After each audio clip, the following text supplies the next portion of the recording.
વીરેન્દ્ર ચાંદગઢનો રાજા હતો, એક એવો શાસક જેને પોતાની શક્તિ અને સંપત્તિ પર ગર્વ હતો. તેની પાસે બધું જ હતું: સુવર્ણ મહેલો, ફળદ્રુપ જમીનો, સેંકડો ગુલામો અને અસંખ્ય સુંદર સ્ત્રીઓ. છતાં તે ક્યારેય સંતુષ્ટ ન હતો. રાજાને ફક્ત શાસન કરવાનું જ ગમતું નહોતું, પણ દરેક સુંદર સ્ત્રીને પોતાના કબજામાં રાખવાની પણ આદત હતી. તે માનતો હતો કે તેના રાજ્યમાં બધું જ કોઈની પત્ની પણ તેની મિલકત છે. મહેલ દિવસ રાત દારૂની સુગંધ અને સંગીતના અવાજથી ભરેલો રહેતો. દરબારના કવિઓ અને નર્તકો રાજાની પ્રશંસાના ગીતો ગાતા હતા, અને રાજા એમના શબ્દોમાં ખોયેલો તેની વાસનાને પ્રેમ કહેતો હતો. પરંતુ તે જ રાજ્યના એક નાના ગામમાં હરદત્ત નામનો એક સરળ માણસ રહેતો હતો, જે લુહાર હતો. હરદત્ત મહેનતુ, પ્રામાણિક અને સરળ હતો. તેની ભઠ્ઠી હંમેશા સળગતી રહેતી હતી, અને તેનો હથોડો લોખંડ સાથે ટકરાયેલો રહેતો હતો. તે ગરીબ હતો, પરંતુ તેનો ચહેરો સંતોષથી ચમકતો હતો. તેની પત્નીનું નામ હતું માલતી, જે તેના નામની જેમ ગોરી ચામડીવાળી, સુંદર અને સૌથી ઉપર અત્યંત હોશિયાર અને બુદ્ધિશાળી હતી. ગામના બધા કહેતા કે હરદત્ત ગરીબ હોઈ શકે, પણ તેની પત્ની માલતી જેટલું નસીબદાર કોઈ નથી. માલતી તેના પતિને ખૂબ જ પ્રેમ કરતી હતી, પણ તેનું હૃદય હંમેશા રાજા વીરેન્દ્ર પ્રત્યે અણગમામાં રહેતું. પણ રાજા વીરેન્દ્રની વાસનાના ડરથી તેનું હૃદય હંમેશા ધ્રુજતું. એક દિવસ રાજા શિકારની યાત્રા એટલે કે શિકાર કરવા પર નીકળ્યો. જંગલમાંથી પસાર થતાં તેનો કાફલો હરદત્ત અને માલતી જે ગામમાં રહેતા હતા ત્યાં પહોંચ્યો. તરસ્યા રાજા નજીકના કૂવા પાસે રોકાયા અને પાણી પીધું. સંયોગથી માલતી પણ પાણી ભરવા આવી હતી, અને રાજા વીરેન્દ્રની નજર તેના પર પડતાં જ તે એક ક્ષણ માટે રોકાઈ ગયો. માલતીનો ચહેરો પરસેવાથી ભીંજાઈ ગયો હતો, એટલે કે રેબઝેબ હતો, પરંતુ તે એક અદ્ભુત નિર્દોષતા ફેલાવી રહી હતી. તેના વાળમાંથી ટપકતા પાણીના ટીપાં સૂર્યપ્રકાશમાં મોતી જેવા દેખાતા હતા. રાજા વીરેન્દ્રએ મનમાં વિચાર્યું, આટલી સુંદર સ્ત્રી મારા મહેલમાં હોવી જોઈએ. તેણે તેના સૈનિકને પૂછ્યું, આ સ્ત્રી કોણ છે? સૈનિકે નમન કર્યું અને કહ્યું, મહારાજ, આ લુહારની હરદત્તની પત્ની છે. રાજા વીરેન્દ્રના ચહેરા પર એક તોફાની સ્મિત ફેલાઈ ગયું. લુહારની પત્ની હવે રાજાની મહેમાન બનવાની હતી. તે જ સાંજે ગામમાં ખળભળાટ મચી ગયો. જ્યારે મહેલના સંદેશાવાહકો આવ્યા, ત્યારે તેણે જાહેરાત કરી કે રાજા વીરેન્દ્રએ લુહાર હરદત્તને બીજા દિવસે દરબારમાં હાજર થવાનો આદેશ આપ્યો છે. તેણે ખાસ ઇનામ મળશે. આ સાંભળીને હરદત્ત ગભરાઈ ગયો, કારણ કે તેણે ક્યારેય મહેલ જોયો નહોતો. માલતીએ તેના પતિની આંખોમાં ડર જોઈને સ્મિત સાથે તેને દિલાસો આપતા કહ્યું, ડરશો નહીં. કદાચ રાજાનું સન્માન તમારી મહેનતનું પરિણામ છે. પરંતુ અંદરથી તે જાણતી હતી કે આ સન્માન કોઈ દુષ્ટ ઈરાદાનો સંકેત આપે છે. તેણીએ આખી રાત વિચારતા વિતાવી. રાજાની આંખમાં ચમક ફક્ત તરસની નહોતી, તે વાસનાની આગ હતી. બીજા દિવસે હરદત્ત નવા કપડાં પહેરીને દરબારમાં પહોંચ્યા. રાજા વીરેન્દ્ર તેના ભવ્ય સિંહાસન પર તેના મંત્રીઓ અને તેના સૈનિકોથી ઘેરાયેલા હતા. રાજાએ હસીને કહ્યું, ઓહો હરદત્ત, મેં સાંભળ્યું છે કે તમે ખૂબ જ મહેનતુ લુહાર છો. તમારા હાથમાં જાદુ છે. હરદત્તે નમન કર્યું અને નમ્રતાથી જવાબ આપ્યો, મહારાજ, આ બધું તમારી દયાને કારણે છે. રાજા વીરેન્દ્રએ પોતાની યોજના સમજાવતા કહ્યું, હું ઈચ્છું છું કે તમે મને એક ખાસ તલવાર બનાવો, એવી તલવાર કે જેને ક્યારેય કાટ લાગતો નથી અને જેની ધાર ક્યારેય ઝાંખી પડતી નથી. હરદત્તે માથું નમાવીને આદેશ સ્વીકાર્યો. આદેશ મુજબ રાજાએ એને થોડું વધુ સોનું અને ચાંદી આપ્યું અને એક શરત સાથે વિદાય આપી. જ્યાં સુધી તલવાર તૈયાર ન થાય ત્યાં સુધી તે દરબારમાં રહેશે, હરદત્તે રાજમાં રહેશે. હરદત્તે અનૈચ્છિક રીતે માથું હલાવ્યું. રાજાના ઈરાદા સ્પષ્ટ હતા. જ્યાં સુધી હરદત્ત દરબારમાં બંધ રહે ત્યાં સુધી માલતી ગામમાં એકલી રહેશે. મિત્રો, એવું કહેવાય છે કે વાસનાથી પ્રભાવિત વ્યક્તિ સાચા કે ખોટા વચ્ચે ભેદ કરી શકતો નથી. તે જ રાતે રાજા વીરેન્દ્રએ તેના વિશ્વાસુ સૈનિકોને ગામમાં જઈને લુહારની પત્નીને મહેલમાં લાવવાનો આદેશ આપ્યો. તેણે કહો કે રાજાએ તેને ઇનામ આપવા માટે બોલાવી હતી, પરંતુ રાજાને ખબર નહોતી કે માલતી માત્ર સુંદર જ નહીં, પરંતુ અત્યંત ચાલાક અને હોશિયાર પણ છે. રાત્રે સૈનિકો પહોંચ્યા ત્યારે માલતીએ તેને દૂરથી આવતા જોયા. તેણે તરત જ દરવાજા પાસે સળગતો કેરોસીનનો દીવો ઓલવી નાખ્યો, જેનાથી અંધારું થઈ ગયું, અને પોતાને પડદા પાછળ છુપાવી દીધી, એટલે કે સંતાઈ ગઈ. સૈનિકોએ દરવાજો ખખડાવ્યો અને કહ્યું, અમારી સાથે આવો, રાજાનો આદેશ છે.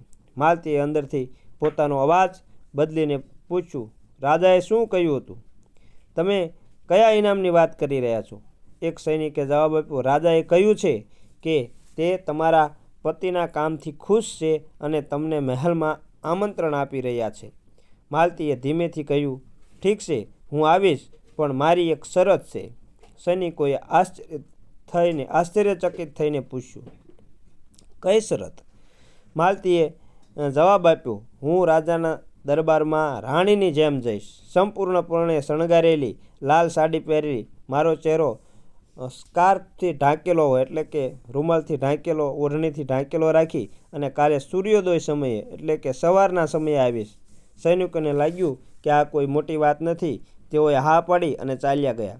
પણ તે જ રાતે માલતી એક શાનદાર યોજના બનાવી. સવાર પડતા પહેલાં માલતી તેના પાડોશી, લગભગ અંધ વૃદ્ધ સ્ત્રી પાસે ગઈ. તેણીએ તેને વિનંતી કરી, માતા, રાજાએ મને બોલાવી છે, પણ મને જવાનો ડર લાગે છે. તું મારી જગ્યાએ આ લાલ સાડી પહેર અને રાજા સમક્ષ તારું માથું નમાવ. બાકી બધું હું સંભાળી લઈશ. વૃદ્ધ સ્ત્રી હસીને બોલી, દીકરી, તારી પાસે રાણી જેવી બુદ્ધિ છે. તું કોઈ ચિંતા ન કરી, હું તારા માટે એ કરીશ. સવારે જ્યારે સૈનિકો પહોંચ્યા ત્યારે તેઓ લાલ સાડી પહેરી અને પહેરેલ, ચહેરો ઢાંકેલી સ્ત્રીને માલતી સમજી લીધી. તેઓએ તેને પાલખીમાં બેસાડી અને મહેલમાં લઈ ગયા.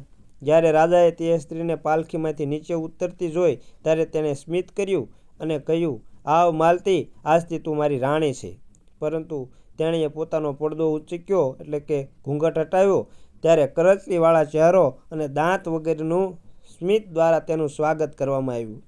રાજાની આંખો પહોળી થઈ ગઈ. આખો દરબાર હાસ્યથી ગુંજી ઉઠ્યો. રાજા વીરેન્દ્ર શરમ અને ગુસ્સાથી ધ્રુજી ઉઠ્યો અને ગર્જના કરી, તમને કોણે મોકલ્યા છે? વૃદ્ધ સ્ત્રીએ ધ્રુજતા અવાજે કહ્યું, મહારાજ, તમારી રાણી હજુ પણ ગામમાં છે. તેણીએ મને આવવા અને મારા માન આપવા કહ્યું છે. રાજા વીરેન્દ્રને સમજાયું કે તે એક હોશિયાર સ્ત્રી દ્વારા તેને મૂર્ખ બનાવવામાં આવ્યો છે. તે રાત્રે રાજાએ પોતાના મંત્રીને કહ્યું, આ સ્ત્રી માત્ર સુંદર જ નથી, પણ ખૂબ હોશિયાર પણ છે. હવે હું એને ગમે તે હોય પકડી લઈશ. તે દરમિયાન માલતી રાજાને ફસાવવા માટે મક્કમ હતી. રાજા વીરેન્દ્ર દરબારમાં થયેલા અપમાનથી ગુસ્સે થયા. તે રાત્રે તેણે પોતાના ઓરડામાં રહેલી દરેક વસ્તુને તોડી ફોડી નાખી. તેનું ગૌરવ તૂટી ગયું હતું અને હવે તે ફક્ત વાસનાથી જ નહીં, પરંતુ બદલાની આગથી પણ બળી રહ્યો હતો. તેણે પોતાના ચાલાક મંત્રી સપ્તદેવને બોલાવ્યો. સપ્તદેવ, રાજાએ ગર્જના કરી, તે સ્ત્રીએ મારું અપમાન કર્યું છે. તેણે આખી સભા સમક્ષ મને હાસ્યને પાત્ર બનાવ્યો છે. હું એને દુઃખી જોવા માંગુ છું. એવી યોજના બનાવો કે તે આવીને મારા પગે પડે. મંત્રી સપ્તદેવ દુષ્ટ સ્મિત સાથે પોતાની દાઢી પર હાથ ફેરવતા કહ્યું, મહારાજ, સિંહણને પકડવા માટે તેના શિષ્યને ફસાવવા જોઈએ. માલતીની શક્તિ તેના પતિ હરદત્તમાં રહેલી છે, જે હાલમાં આપણી કેદમાં છે. અમે તેને સીધો ફોન નહીં કરીએ. અમે એને આવવા માટે દબાણ કરીશું. રાજાએ અધીરાઈથી પૂછ્યું, મંત્રી સપ્તદેવ, તેની યોજના સમજાવી. આપણે હરદત્તને એક અશક્ય કાર્ય સોંપશું. જો તે નિષ્ફળ જશે તો અમે તેને મૃત્યુદંડની સજા સંભળાવીશું. પછી માલતી પાસે એના પતિને બચાવવા માટે તમારા શરણે જવા સિવાય બીજો વિકલ્પ રહેશે નહીં. આવવા સિવાય બીજો કોઈ વિકલ્પ રહેશે નહીં. રાજા સાંભળીને વીરેન્દ્રની આંખોમાં ક્રૂરતાની ચમક ફરી વળી. તેમણે જાહેર કર્યું, યોજના ઉત્તમ છે, તેને આવું કાર્ય સોંપવામાં આવે. બીજા દિવસે સવારે હરદત્ત, જે રાજવી મહેમાનની જેમ આનંદ માણી રહ્યો હતો, તેને સાંકળોમાં બાંધીને રાજા સમક્ષ લાવવામાં આવ્યો. પથ્થરની સ્લેબ તરફ ઇશારો કરીને રાજાએ કહ્યું, લુહાર, મેં તારી કારીગરીના ઘણા વખાણ સાંભળ્યા છે. હવે તમે અમારી વાસ્તવિક કસોટી કરીશું. તમારે આ પથ્થરની લોખંડની જેમ ખેંચીને એક પાતળો લવચીક દોરડું બનાવવું જોઈએ, જેને ગૂંથી શકાય.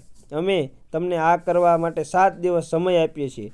જો તમે સફળ થશો તો તમને કોઈ પણ ઇનામ મળશે, જો નહીં તો તમારું માથું કાપી નાખવામાં આવશે. આ સાંભળીને હરદત્તના પગ નીચેથી જમીન સરકી ગઈ. પથ્થરમાંથી દોરડું બનાવવું અશક્ય હતું.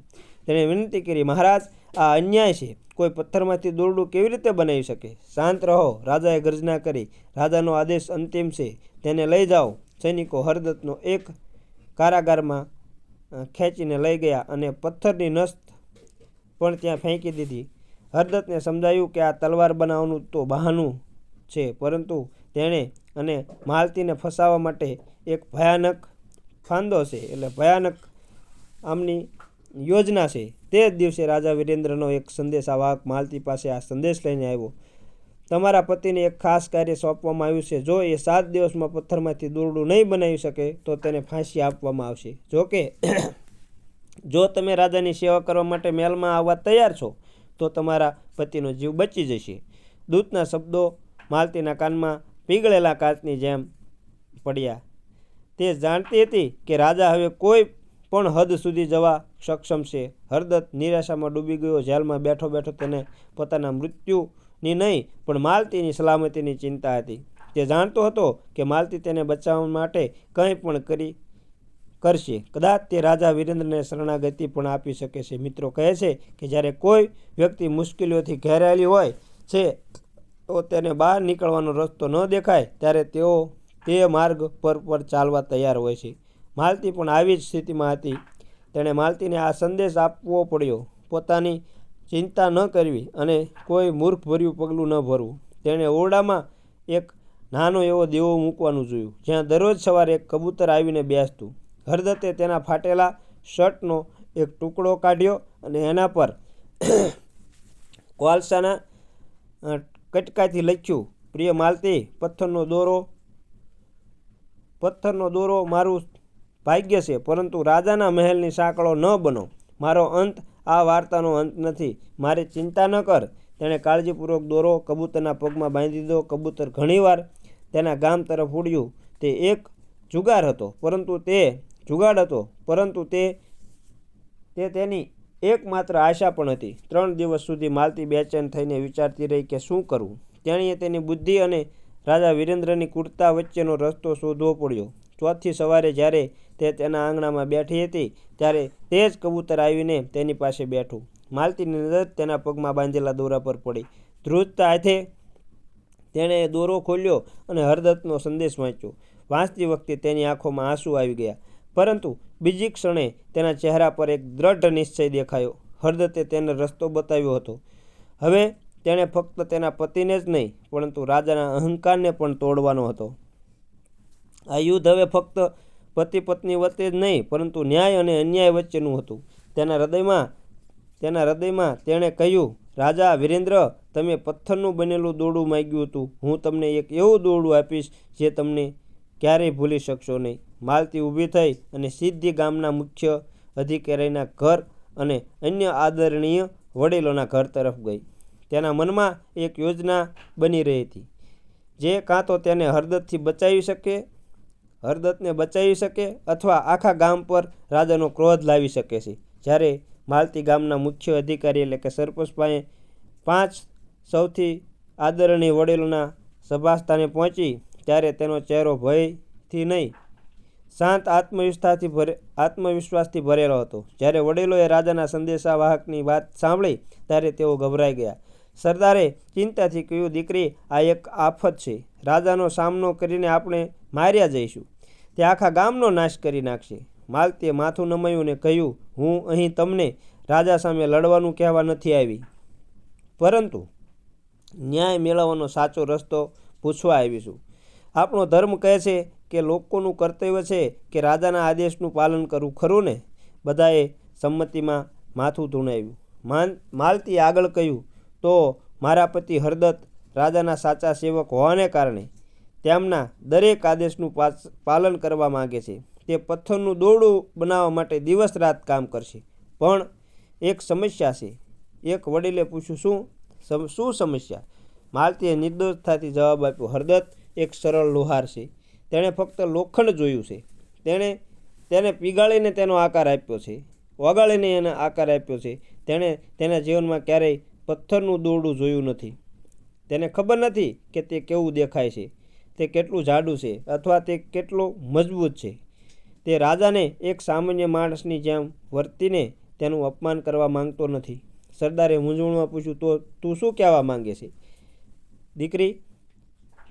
મને સ્પષ્ટ રીતે કહે. માલતીએ તેની યોજનાનો અંતિમ ભાગ જાહેર કર્યો. આપણે બધા રાજાને નમ્ર અપીલ કરીશું. અમે તેમાં કહીશું, મહારાજ, અમારો લુહાર તમારી આજ્ઞાનું પાળવા માટે તૈયાર છે, પરંતુ તે શ્રેષ્ઠ બનાવવા માંગે છે. કૃપા કરીને તમારા શાહી ખજાનામાંથી અથવા રાજ્યમાંથી, તમારા પૂર્વજોના સંગ્રહમાંથી પથ્થરના દોરડાનો એક નાનો નમૂનો મોકલો. ફક્ત એક હાથ લંબાઈનો ટુકડો પૂરતો હશે, જેથી હરદત્ત તેની તપાસ કરી શકે, તેની રચના સમજી શકે અને તમારા માટે ચોક્કસ દોરડું બનાવી શકે. આ સાંભળી દરબાર શાંત થઈ ગયો. પછી એક વૃદ્ધ માણસના ચહેરા પર સ્મિત દેખાયું અને તરત જ બધાના ચહેરા પણ ચમકી ગયા. સરદાર ઊભા થયા, માલતીના માથા પર હાથ મૂક્યો અને કહ્યું, દીકરી, આજે તે સાબિત કરી દીધું છે કે સાચી શક્તિ તલવારમાં નહીં પણ બુદ્ધિમાં રહેલી છે. પણ અમે તારી સાથે છીએ. એક પત્ર પણ તૈયાર કરવામાં આવ્યો. 2 દિવસ પછી રાજા વીરેન્દ્ર પોતાના ભરચક દરબારમાં બેઠા હતા. તે પોતાના મંત્રીઓને બડાઈ મારી રહ્યા હતા. તેમણે જોયું કે ઘમંડી સ્ત્રીએ કોઈ જવાબ આપ્યો ન હતો. બસ 2 દિવસ બાકી અને તે લુહારનું માથું કાપી નાખવામાં આવશે અને તેની પત્ની મારા પગે પડશે. દરબારીઓ બધા રાજા સાથે સંમત થઈ રહ્યા હતા. એટલામાં જ ગામથી એક માણસ એક પત્ર લઈને આવ્યો. રાજાએ હસતા હસતા પત્ર લીધો અને તેને મોટેથી વાંચવાનું શરૂ કર્યું, જેથી બધા તેની જીત જોઈ શકે. તેમાં લખ્યું હતું, આદરણીય મહારાજા વીરેન્દ્ર, ચાંદગઢના લોકો તમારા ચરણોમાં નમન કરે છે. રાજાનું મોં પોળું થઈ ગયું. તમારા આદેશ મુજબ તમારો સેવક લુહાર પથ્થરનું દોરડું બનાવવા માટે સંપૂર્ણ તૈયાર છે. તે તમારા માટે વિશ્વનું શ્રેષ્ઠ દોરડું બનાવવા માંગે છે, જે રાજ્યને ગૌરવ અપાવશે. પણ મારી એક નાની અમથી વિનંતી છે. રાજા થોભ્યો. તેણે આગળ કહ્યું, અમારા ગામમાં કોઈએ ક્યારેય પથ્થરનું દોરડું જોયું નથી. તેથી અમે તમને નમ્ર વિનંતી કરીએ છીએ કે તમારા શાહી ખજાનામાંથી તે દોરડાનો જૂનો નમૂનો મોકલો. તમારો સેવક તેનું નિરીક્ષણ કરશે અને તમારી ઈચ્છા મુજબ એક નવું દોરડું બનાવશે. અમને વિશ્વાસ છે કે તમારા મહાન રાજ્યમાં ચોક્કસપણે આવી અસાધારણ વસ્તુનો નમૂનો હશે. રાજા વીરેન્દ્રએ પત્ર પૂરો કર્યો ત્યારે આખા દરબારમાં એક વિચિત્ર મૌન છવાઈ ગયું. થોડી વાર પહેલાં હસતા દરબારીઓ હવે એકબીજા સામે જોઈ રહ્યા હતા, પોતાનું હાસ્ય દબાવવાનો પ્રયાસ કરી રહ્યા હતા. બધા સમજી ગયા કે આ કોઈ વિનંતી નથી, પણ સીધી અને તીક્ષ્ણ મજાક હતી. એક સરળ ગામડાની સ્ત્રીએ રાજાને પોતાના દ્વારા ગૂંથેલા ફંદામાં ફસાવી દીધો હતો, ચાલાકીમાં ફસાવી દીધો હતો. જો રાજા કહે કે તેની પાસે નમૂનો નથી, તો તે કબૂલ કરશે કે તે અશક્ય અને મૂર્ખ આદેશ આપ્યો છે, અને જો તે નમૂનો આપી શકતો નથી તો તે હરદત્તની કેવી રીતે સજા કરી શકે? રાજા વીરેન્દ્રનો ચહેરો ગુસ્સા અને અપમાનથી લાલ થઈ ગયો. જેને પત્ર ફાડી નાખ્યો તે બોલી શક્યો નહીં, કારણ કે તે જે કંઈ કહે તે તેની પોતાની મૂર્ખતાનો પુરાવો હશે. દ્રુત અવાજમાં તેણે ફક્ત કહ્યું, દરબાર બરતરફ થવો જોઈએ. રાજાએ વીરેન્દ્ર તેના સિંહાસન પરથી ઊભા થયા અને તેના ઓરડામાં દોડી ગયા. તેની પાછળ ચાલાક મંત્રી સપ્તદેવ આવ્યો. માલતી પણ આ રમત જીતી ગઈ હતી, પરંતુ જો તે જાણતી હતી કે આ ઘાયલ સિંહ વધુ ખતરનાક હોઈ શકે છે. હવે રાજા એક સરળ ચાલ નહીં કરે, પરંતુ વધુ ભયંકર અને કપટી કાવતરું ઘડશે. રાજા વીરેન્દ્ર ઘાયલ સિંહની જેમ પોતાના ઓરડામાં દોડી રહ્યા હતા. તેનો ચહેરો લાલ થઈ ગયો હતો અને આંખો ગુસ્સાથી લાલ થઈ ગઈ હતી. સપ્તદેવ હાથ જોડીને માથું નમાવીને ઊભા હતા. રાજાએ ગર્જના કરી, તે સ્ત્રીએ 2 વાર મને આખા દરબાર સમક્ષ અપમાનિત કર્યો છે. પહેલાં એક વૃદ્ધ સ્ત્રી મોકલીને અને હવે આ પત્રથી આખી જનતા મારા પર હસશે. સપ્તદેવ, જો તમારી પાસે કોઈ યોજના નહીં હોય તો હું હરદત્ત સાથે મારું માથું કાપી નાખીશ. સપ્તદેવની આંખો ચમકી ગઈ. તેણે કહ્યું, શાંત થાઓ મહારાજ, અમે તેને બુદ્ધિથી હરાવવાનો પ્રયાસ કર્યો, પરંતુ તે રમતમાં માસ્ટર છે. હવે અમે આના પર ત્યાં હુમલો કરીશું જ્યાં તે સૌથી વધુ સંવેદનશીલ છે. ક્યાં? રાજાએ પૂછ્યું. મંત્રીએ ફફડાટથી કહ્યું, તેના ચરિત્ર પર, તેના પવિત્રતાના ગર્વ પર. અમે એને ગામ લોકોની નજરમાં બદનામ કરીશું. જ્યારે ગામ લોકો એના પર થૂંકશે ત્યારે તે એકલી પડી જશે અને ભાંગી જશે અને તમારા પગ પાસે આવીને બેસશે. યોજના સાંભળી રાજા વીરેન્દ્રના શ્વાસ ઝડપી થઈ ગયા, શ્વાસ વધી ગયા. આ વિચાર તેમને ગમ્યો. તમે તે કેવી રીતે કરશો? આ કપટી સપ્તદેવે તેને કહ્યું. મહારાજ, તમારી સેનામાં સૌથી સુંદર અને વાક સટ્ટાદાર સૈનિક કોણ છે? રાજાએ વિચાર્યું અને કહ્યું, આ મનોહર છે. તેના શબ્દોમાં મધ છે અને તેની આંખોમાં જાદુ છે. પછી મંત્રીએ કહ્યું, આપણે મનોહરને ગામમાં મોકલીશું. તે માલતીને મળશે અને તમારા વતી માફી માંગવાનો અને તેની સાથે મિત્રતાનો ડોળ કરશે અને તે તેના શબ્દથી તેણીને ફસાવવાનો પ્રયાસ કરશે. તે સફળ થાય કે ન થાય તે મહત્વનું નથી. 1 કે 2 દિવસમાં મનોહર પાછો આવશે અને આખા દરબારમાં વાત ફેલાવશે કે માલતી ખરાબ ચારિત્ર્યની છે અને તેણે તેના પતિની ગેરહાજરીમાં તેણીને પોતાના ઘરે આમંત્રણ આપ્યું છે. રાજાનું ક્રૂર હાસ્ય સમગ્ર ઓરડામાં ગુંજી ઉઠ્યું. વાહ મંત્રી, શું યોજના છે! જો તેણીને ચારિત્ર્યહીન ગણવામાં આવે તો કોઈ તેની શાણપણની પ્રશંસા કરશે નહીં. પછી આપણને ન્યાયી હોવાનો ડોળ કરીશું. બીજા દિવસે સૈનિક મનોહર એક સામાન્ય નાગરિકના વેશમાં માલતીના ગામમાં પહોંચ્યો. તેણે માલતીને તેના ઘરની બહાર કામ કરતી જોઈ અને નમ્રતાથી તેની પાસે ગયો. મહારાજ, હું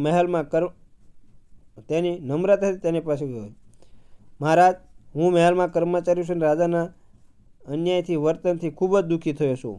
હું અને બીજા કેટલાક દરબારીઓ તમારા શાણપણથી સહમત થયા છીએ અને ગુપ્ત રીતે તમને મદદ કરવા માંગીએ છીએ. માલતીએ તેને માથાથી પગ સુધી જોયું. તેની આંખોમાં મનોહરના સુવાળા સરળ ચહેરા પાછળનું સત્ય જોયું. એક પણ શબ્દ બોલ્યા વિના, કોઈ પણ લાગણી દર્શાવ્યા વિના તેણે કઠોર અવાજમાં કહ્યું કે મને કોઈ મદદની જરૂર નથી. હું મારા પતિ અને ભગવાનના ન્યાયમાં વિશ્વાસ કરું છું. તમારા માર્ગે જાઓ. મનોહરે ફરી પ્રયાસ કર્યો, પરંતુ મહારાજ, રાજા ખૂબ જ ક્રૂર છે. તે તમારા પતિને છોડશે નહીં. તમારે મિત્રની જરૂર છે. માલતીએ તેની ઝૂંપડીનો દરવાજો બંધ કર્યો અને શાંતિથી કહ્યું, જે કોઈ આમંત્રણ આપ્યા વિના મિત્રતાનો હાથ લંબાવે છે તે કાં તો દેવ છે અથવા તો છેતરપિંડી કરનાર છે. અને દેવતાઓ આ રાજ્યમાં રહેતા નથી. તેઓ ફક્ત મંદિરોમાં અસ્તિત્વ ધરાવશે. કૃપા કરીને અહીંથી ચાલ્યા જાઓ. મનોહરનો ચહેરો પડી ગયો અને તેના આખા જીવનમાં ક્યારેય કોઈ સ્ત્રીએ તેનું આ રીતે અપમાન કર્યું નથી. અપમાનથી બળીને તે મહેલમાં પાછો ફર્યો. તે રાજા અને તેના મંત્રી પાસે ગયો અને ખોટી વાર્તા બનાવી. મહારાજ, હું શું કહું? જે સ્ત્રી મારી સુંદરતાથી મોહિત થઈ ગઈ હતી તેણે મને તે રાત્રે તેના ઘરે આમંત્રણ આપ્યું. તેને કહ્યું કે તેનો પતિ ગમે તેમ મરી રહ્યો છે. આપણે નવું જીવન કેમ ન શરૂ કરીએ? હું ભાગ્યે જ બચી શક્યો. મારું સન્માન બચાવ્યું. આ સાંભળીને રાજા વીરેન્દ્રએ પોતાનો વિજય જાહેર કર્યો. તેને જે જોઈતું હતું તે મળી ગયું અને બીજા દિવસે આખા રાજ્યમાં આ સમાચાર જાહેર થયા. સાંભળો, સાંભળો, સાંભળો! લુહાર હરદત્તની પત્ની માલતી પર તેના પતિ સાથે છેતરપિંડી કરવાનો અને બીજા પુરુષને તેના ઘરે આમંત્રણ આપવાનો આરોપ મૂકવામાં આવ્યો છે, જે એક ગંભીર પાપ છે. રાજા વીરેન્દ્રએ ફરમાન કર્યું કે માલતીને તેની પવિત્રતા સાબિત કરવાની તક આપવામાં આવશે. આજથી 5મા દિવસે સૂર્યોદય સમયે માલતી રાજધાનીના મુખ્ય ચોકમાં તેણીએ સળગતા અંગારા પર ચાલીને પોતાની સત્યતા સાબિત કરવી પડશે. જો તે સફળ થશે તો તેણી અને તેના પતિને સન્માન સાથે મુક્ત કરવામાં આવશે. જો તેના પગ બળી જશે તો તેણીને પાપી ગણવામાં આવશે અને મૃત્યુદંડની સજા આપવામાં આવશે. જ્યારે આ જાહેરાત ગામમાં પહોંચી ત્યારે હોબાળો મચી ગયો. જે ગ્રામજનોએ માલતીની બુદ્ધિમત્તાની પ્રશંસા કરી હતી તેઓ હવે ભય અને શંકાથી પાછળ હટી ગયા. તેના ચરિત્ર સામેનો આરોપ ખૂબ ગંભીર હતો. અગ્નિ દ્વારા હુકદમો ફક્ત ઉલ્લેખ લોકોના કરોડરજ્જુમાં ધુજારો ફેલાવી દેતો હતો. સરદાર અને વડીલો પણ ચૂપ થઈ ગયા. આ વાત તર્કની નહીં પણ શ્રદ્ધા અને અંધશ્રદ્ધાની બની ગઈ હતી. માલતી પોતાની ઝૂંપડીમાં એકલી ઊભી હતી. તેણે જાહેરાત સાંભળી અને તેની આંખો બંધ થઈ ગઈ. રાજા વીરેન્દ્રએ તેને ચારે બાજુથી ઘેરી લીધી હતી. બહાર સળગતા કોલસાનો હતો અને અંદર સમાજના શંકા અને અવિશ્વાસની આગ હતી. દરમિયાન આ સમાચાર હરદત્ત સુધી પહોંચ્યા, જે જેલમાં બંધ હતો. આ સાંભળીને તે ગુસ્સે થઈ ગયો. તેણે લોખંડના દરવાજા પર માથું પટકવાનું શરૂ કર્યું. તેની પત્ની, તેની માલતી, જેના નામની તેને શપથ લઈ શકતો હતો, તેની નિંદા કરવામાં આવી રહી હતી અને તેને બચાવવા માટે તે કંઈ કરી શકતો ન હતો. માલતી પાસે હવે 5 દિવસ હતા. 5 દિવસ નક્કી કરવામાં માટે તે એક સળગતા કોલસા પર ચાલશે કે રાજાના અહંકારને બાળી નાખવા માટે કોઈ નવી તેનાથી વધુ ભયંકર યોજના બનાવશે. આ વખતે ફક્ત હરદત્તનું જીવન નહીં, પરંતુ તેનું પોતાનું અસ્તિત્વ અને સન્માન પણ દાવ પર હતું. જ્યારે ગામ શોક અને ગુસ્સે ભરાયેલું હતું, ત્યારે માલતીની ઝૂંપડીમાં એક વિચિત્ર શાંતિ હતી. તેણે આગામી 2 દિવસ સુધી કોઈની સાથે વાત કરી નહીં. તે રડીને ચીસો પાડી નહીં. તે સવારે ઉઠી ભગવાનને પ્રાર્થના કરી અને ઘરકામ ચાલુ રાખ્યું, જાણે કંઈ જ બન્યું ન હોય. ગામ લોકો તેની શાંતિ અને એક રહસ્ય લાગી ગયું. કેટલાકે કહ્યું કે આઘાતથી પાગલ થઈ ગઈ છે, જ્યારે કેટલાકે કહ્યું કે એક ડાકણ છે જે આગથી ડરતી નથી. હરદત્ત પાસે એક વૃદ્ધ સૈનિક હતો જે તેની કોટડીમાં ખોરાક લઈ જતો હતો. તેણે હરદત્ત માટે થોડી દયા આવી. જ્યારે હરદત્તે તેને માલતીના સ્વાસ્થ્ય વિશે પૂછવા વિનંતી કરી, ત્યારે સૈનિકે કહ્યું કે તે સંપૂર્ણપણે શાંત છે. તેની આંખોમાં કોઈ આંસુ નહોતા, તેના ચહેરા પર કોઈ કરચલીઓ નહોતી, ફક્ત એક વિચિત્ર ચમક હતી.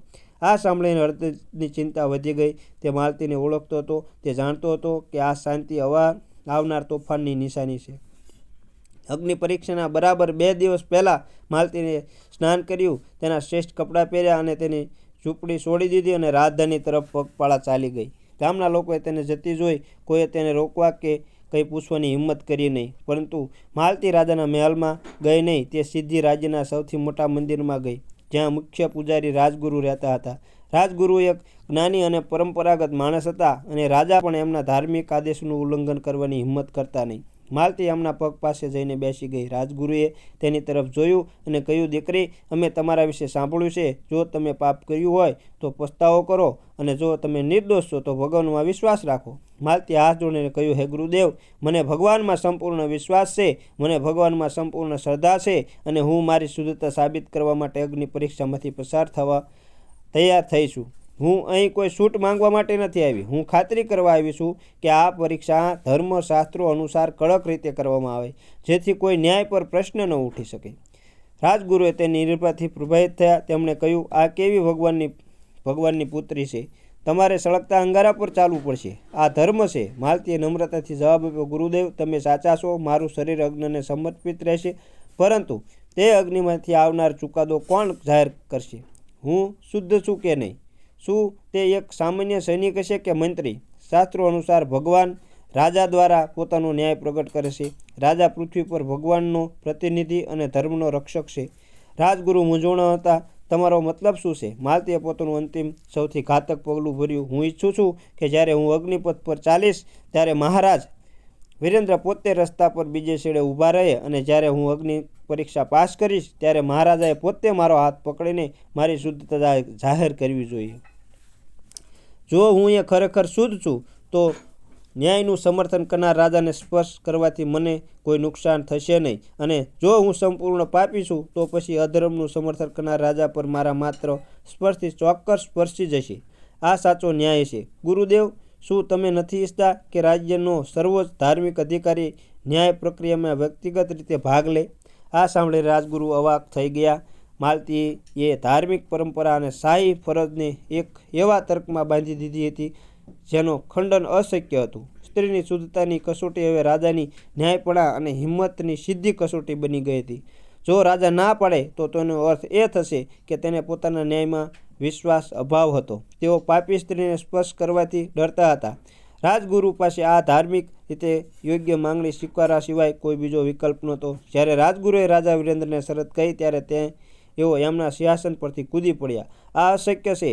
મારું અપમાન છે. તે સ્ત્રી મારી સાથે રમી રહી છે. હું ત્યાં નહીં જાઉં. મંત્રી શપથ દેવનો ચહેરો પણ ફિક્કો પડી ગયો. તેઓ ખુશ થયા. મહારાજ, તમે હવે પાછળ હટો નહીં. રાજગુરુએ શરત પર પોતાની મોહર લગાવી દીધી છે. તેને સમગ્ર જનતા સમક્ષ ન્યાય જાહેર કરવામાં આવ્યો છે. જો તમે હવે ના પાડશો તો જનતા માનશે કે રાજા પોતાની પ્રજા વિશે સત્યનો સામનો કરવામાં ડરે છે. તમારો બધો પ્રભાવ નાશ પામશે. રાજા વિરેન્દ્રને ખ્યાલ આવ્યો કે તે ફસાઈ ગયો છે. માલતી એને એક ચોક પર મૂક્યો હતો. જ્યાં એક બાજુ કૂવો અને બીજી બાજુ ખાડો છે. તે ગુસ્સાથી સંમત થયા અને અગ્નિ પરીક્ષાનો દિવસ આવી ગયો.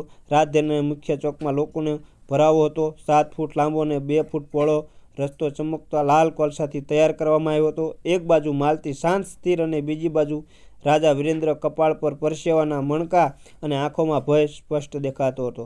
ઢોલ વગાડવું બંધ થઈ ગયું. સંપૂર્ણ શાંતિ છવાઈ ગઈ. મંત્રોચ્ચાર કર્યા પછી રાજગુરુએ માલતીને આગળ વધવાનો આદેશ આપ્યો. માલતીએ આંખો બંધ કરી ઊંડો શ્વાસ લીધો અને સળગતા અંગારા પર પહેલું પગલું ભર્યું.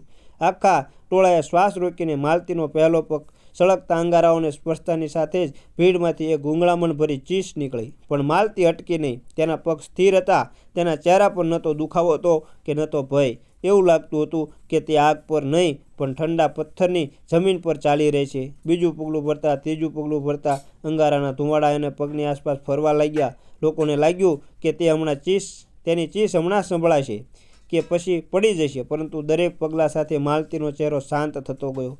ભીડમાં રહેલા દરેક વ્યક્તિ પોતાની અંદર જોવા લાગ્યા. જેમણે તેના પણ શંકા કરી હતી તેઓ પોતાની આંખો નીચી કરવા લાગ્યા. જેઓ ચૂપ રહ્યા તેમના હૃદય પસ્તાવાથી ભરાઈ ગયા. રસ્તાના બીજા છેડે રાજા વીરેન્દ્ર ધ્રુજતા હતા.